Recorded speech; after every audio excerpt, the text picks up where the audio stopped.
Hey programmers, Alvin here. Right now I want to go over this breadth first values problem. So it's really just going to be a little variation off of the depth first one we just did, of course, but it's really important that moving forward for all of our tree algorithms and other data structures that we have both versions down pat.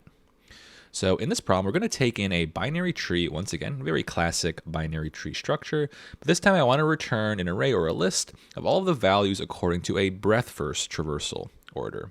So a breadth first traversal starts with the root node of A, so that's nothing new. And then from there, I could go to B. So right now I have my A node and also my B node. And here is where we diverge from our previous problem. In a breadth first traversal, breadth just refers to like the width of something.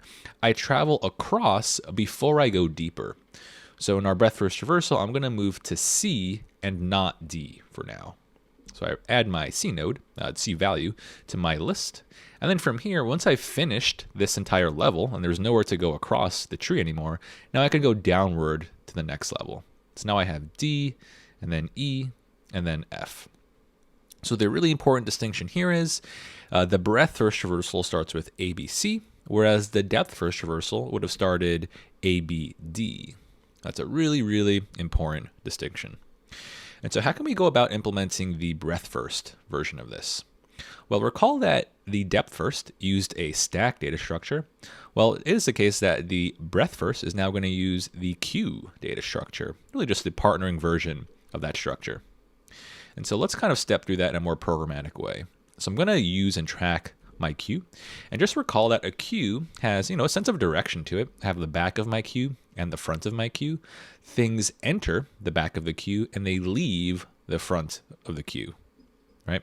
And so no one gets to skip the line either. So this gives me a nice fair ordering. Think of a queue as just like waiting in line at checkout at a grocery store or something. So how do I begin my algorithm? Well, I need to start by initializing my queue with the root node. So I'm just going to start with A on my queue. And then from here, now I can begin my main algorithm. So my main algorithm should check on every iteration, is my queue empty? Right now it's not, because I have at least one element. And so I remove the front element of my queue. And so we know that A would be removed, and we'll label it as our current node being explored. When something leaves the queue and is marked as our current, we'll say that now it's being visited. So I would add A into the running list of my values. And then from here, I need to look at A's children. A has two children, B and C. I need to go ahead and add them into my queue. And so let's say I added B into the queue first, followed by C. Notice that C must enter behind B, right? And now I finish this iteration. At this point, I have the next iteration of my algorithm. I take the front element of my queue and it leaves, right? So B is now my current. I add B to my running list. Then I look at B's children of D and E. I push D followed by E behind it. And at this point, I have another iteration to do, right? And it's so on and so forth from here. C leaves the front of my queue. I add it to my list of values, and I look at C's children. C only has one child, so for that child that exists, I go ahead and add them to the back of my queue. And it's really important that I add it to the back. All right, at this point, I have my next iteration. At this point, I continue. My queue is still not empty, so I still have some stuff to remove. So D leaves the front of my queue. I add it to my list of values. Since D has no children, there's nothing to add here. Next iteration.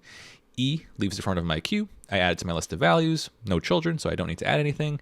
And finally, F leaves the front of my queue. I just add it to my list of values. And again, F has no children, so by now my queue is empty, which must mean that, hey, I must have completed the algorithm, right? There are no more nodes to explore.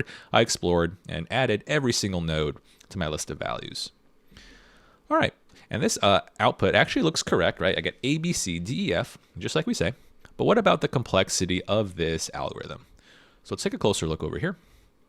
Well, we know from the get that n is going to be the number of nodes in this binary tree, so that'll be the term for our size of input. And we can say that the time complexity is simply just O of n, roughly, because we know when it comes to visiting these nodes and using our loop, we're going to add every node to the queue once, which also means that that node's going to leave the queue also once. So it's not like we're double adding nodes to the queue, right? We're not going to double visit any of these. In a similar way, the space complexity is going to be O of n at most, because we're just going to add at most to all of the nodes into our queue. And in general, it's probably going to be less than O of n space in terms of how much space we use in our queue.